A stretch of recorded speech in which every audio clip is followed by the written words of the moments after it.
Hey everybody, welcome to Obscurities in Miniatures. And oh my god, it's a man. It's a Kingdom Death man.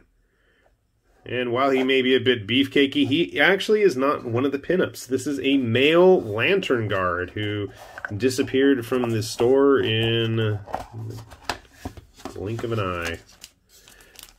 So, looks like he is a 3D printed, what is that, photoresin is the fancy term they call him when you print him on a high-end printer. Let's see what he consists of. I hope that that's not anything I actually need. No. Okay, I actually do have a painted lantern guard. I think she was regular resin. I don't remember. Like I said, she's painted, but you can see here he's got his staff and his head. Body is mostly one piece, but much like all of the other photoresin models, there is going to be some cleanup. Be aware of that. I'm not too perturbed about having to do the cleanup on these guys. I know some people online lament the fact that these are not regular resin releases, and they just have an absolute disdain for the material, but you know what, I'm like, once it's painted, it doesn't make a huge difference. Lantern. Removing that little artifact is going to be fun. Cleaning that lantern is going to be fun. Base. Bunch of stuff sticking out of his hand that I'm going to have to clean off. Okay, so hopefully, I don't think this is anything of value if I toss that. Regular bases as always, but at least we do have the little tactical rock to stand on, and ooh, number 80. Ladies, look into my eyes. I don't know why I get a Simon Belmont vibe from him. That's just me, though. Alright, give me a moment. We will put him together, and we'll see how he turns out compared to some of the other Kingdom Death dudes, and I guess the other lantern guard that I got up on the shelf. So, sit tight. Alright, we got our lantern guard all put together here. Not like it took us that long, but I gotta say, I like this model. It's not super cheesecakey, beefcakey, which we'll be getting to soon enough. I just saw that my pledge was collected for shipping, so that's a good sign. I'm not sure, I guess I do have a little bit of cleanup still on the bottom of that lantern. Construction-wise, he went together pretty well. I do believe all those little spiky studs are supposed to be on the end of that chain. He feels thicker to me than a lot of the other models. Naturally, if we're going to have the male lantern guard, we got to have the female one as well. Forgive her derpy eyes. She is a bit thinner. I don't know. She feels smaller, but I guess it's all just a matter of perspective.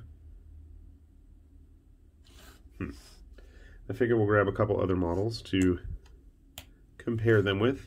The other over-the-shoulder pose we have, that is the variant Screaming God armor.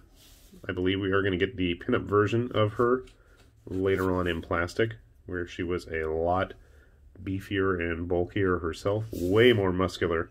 This one is quite thin. Comparing him with some of the other photoresins, I don't remember if she was actually cast in resin or if she was one of the 3D printed ones as well. Continuing our over-the-shoulder theme, this is the Death High Priest. In good company. I guess grabbing Alistair, who I haven't even had a chance to prime yet. You can see them all there together. Well, you wouldn't be there technically, but and then I guess we'll grab Fade while we're at it. Not Fade, Silence. Since we have to have our continued theme of having weapons slung over our shoulders. So I guess in that case, Alistair, you have to leave. Our friend here, the male lantern guard, definitely finds himself in some very good company. I didn't bother to give him one of my very few remaining skull or stone face bases, just due to the fact that he does have that detailed little rock for standing on. But overall, a nice entry into the relatively few and far between male figures for Kingdom Death. It's just a nice change of pace sometimes. I do enjoy the female figures a lot. They have continued to push the boundary in terms of complexity and quality, and for that we will always appreciate them. But it would be nice to see some males in plastic as well. And I think once we see those actual pinups start to arrive, I think those will be the first male narrative poses that we'll actually have gotten in plastic. I can't think of any plastic ones outside of the Survivor models. So like, I know we have the Halloween ones, we have the 10th anniversary ones. Those are always specific characters. Those are always Alistair and oh gosh, I don't remember the bearded dude's name. Zachariah, Zachary, Zach, something like that maybe. I don't remember the official names. But again, those are specific characters. We haven't had any real generic ones yet, so I am looking forward to those. I was a bit bummed that Echoes of Death 3 ended up being more females, although they were really nice. I do look forward to those. Maybe by the time we have Echoes of Death 4 or 5, we'll see some actual male echoed versions of the female classes. That would be kind of neat to see. Not that there aren't a million other male figures on the market, but just something that fit in with the aesthetics of Kingdom Death would be nice to see. So we will continue to keep our eyes peeled in that regard. With that said, hopefully since he is a 3D printed photoresin model, so they can print these guys up in batches on demand, if you really dig it, you might be able to see him pop up into the store a lot more regularly than some of the more esoteric, obscure, resiny, encore pinup type models. Who knows? It's hard to say. Nobody can ever tell what Adam Poots is going to do next. So, I will leave you with that. This has been High Lord Tamberlane with Obscurities and Miniatures, saying thanks for watching, and we'll see you back here soon. Bye-bye.